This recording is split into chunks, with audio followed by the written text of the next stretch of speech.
all yours. Okay, thank you.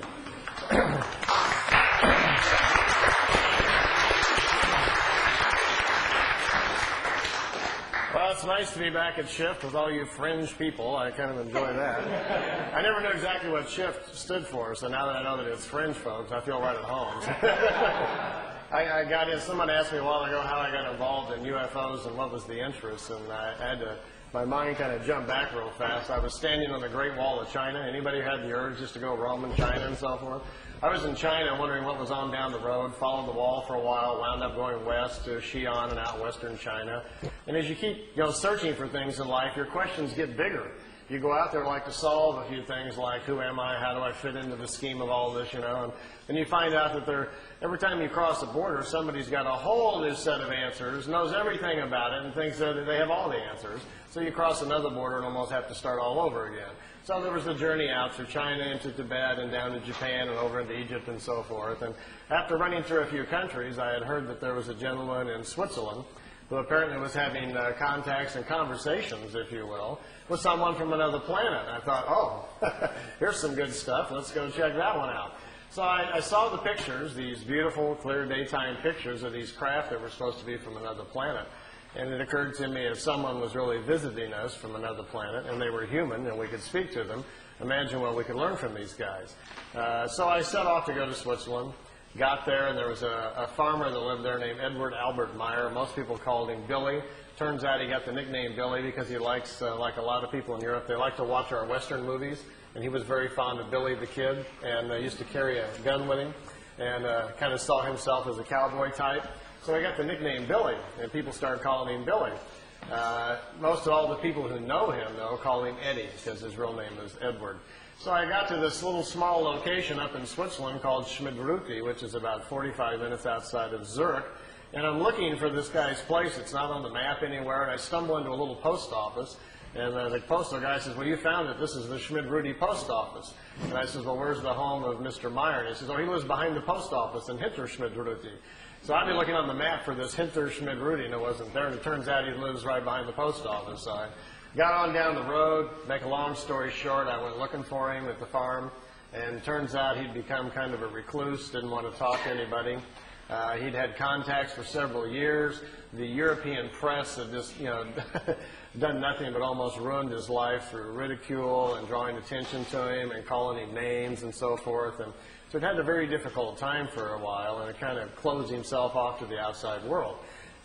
He had pulled about 15 people around him to kind of help him with his information. They'd been drawn to come to live with him. So they were all there, and I had a little chat with them, and they were all very angry and upset. How dare I come to the farmhouse, blah, blah, blah. And I said, well, I wrote you a letter. He says, what is your name? I said, my name is Winters, Randolph Winters. Oh, we've been waiting for you. We have some things to talk to you about. He says, okay, let's talk. Turns out that they were interested in me and wanted me to know if I could stay for a while, which I did. And I stayed there for 3 weeks. And I painted the barn. I went out and worked with the cows and did fencing and had an accident on a tractor where the tractor fell over. We had great fun as the tractor tumbled down the hill and missed us and flew over my hills. Had some exciting times for 3 weeks. I found out we had a secret underground pyramid they had built underneath the building over there, a very large full-frame copper pyramid that you could go down into the chamber, crawl up inside of and sit down on the thing, and I tell you, you go off planet right there. This thing has an accelerator on top of it that sends your mind off into different places. When I was young, my mother taught me a little bit how the mind works and how you get outside of your body anyway, so I did my usual thing that I do. But inside that pyramid, which had been built for Billy by these extraterrestrials, they told him how to build it. It really accelerates your meditation and your thoughts and your individual spiritual powers. So there was a lot of very unusual things going on there. But I didn't get to speak to Billy. He was walking around behind bushes and behind trees, kind of looking at me and watching me, but wouldn't come over and talk to me. So I was told, just leave him alone. When he's ready to talk to you, he will. He doesn't talk to visitors anymore. This was in '86. The last visitor he talked to was like in '84. He didn't really want to be left alone, so I left him alone. I stayed there the whole 3 weeks, went back home to Los Angeles, had to go back to work. Got home a week later, the phone rang. It was the farm back in Switzerland. Billy likes you. It's okay to come back. Thought, great, like I just, got to run right back on Monday or something. So I had to wait a few months, and then I got more and more intrigued. They kept calling me, and so forth. And while I was there, they had given me this stack of notes to read. It turns out the pictures that I had seen, which I'll show you some of them in a few moments, these beautiful, clear pictures of these craft from another world, that was just kind of the end of the situation. As it turns out, Billy was brought to this planet. His spirit was put into the other side to ring around the planet on purpose. He had come here thousands of years ago, they said.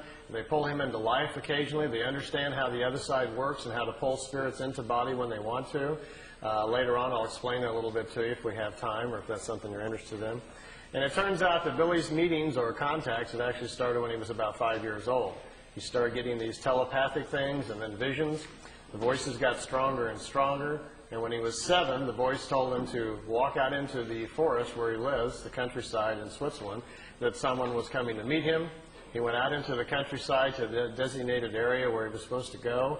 And he says a pear-shaped object, not a round disc or a wedge or anything like that. It looked like a big pear. Remember, this is a 7-year-old boy reporting what he's seen. To him, it looked like small at the top and came down and came out at the bottom like a pear shape. It was chrome, very bright. Couldn't look at it. It was too bright. And it didn't set on the ground. It floated off the ground. And as he was looking at it, suddenly an elderly-looking gentleman with white hair came walking towards him. He didn't even see how the fellow got out of the craft. Came walking towards him, took his hand and led him back to the ship. Didn't say a word. Went inside of this ship. He was set down into some sort of small chair. There was a device spinning around his head. Still, the man had not said anything. And the device, as it started spinning, he said, then everything came clear. As he was sitting in there, suddenly all of his former lives came to him. Who he was, where he had come from, this other planet where he had come from, came back to him. They were restoring all of his memories from the previous lives that they had worked with him.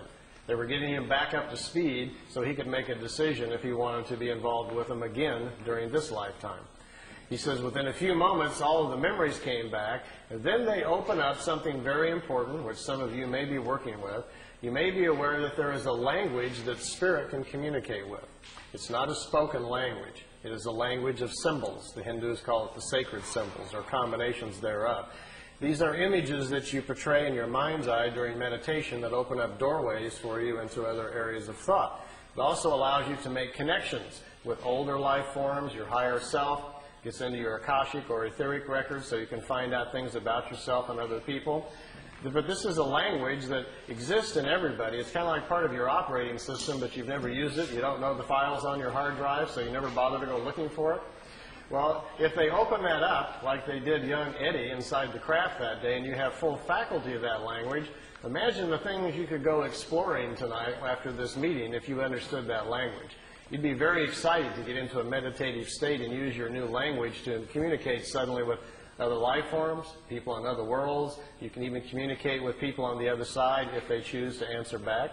So you can do a lot of things and find out a lot of information. And most important,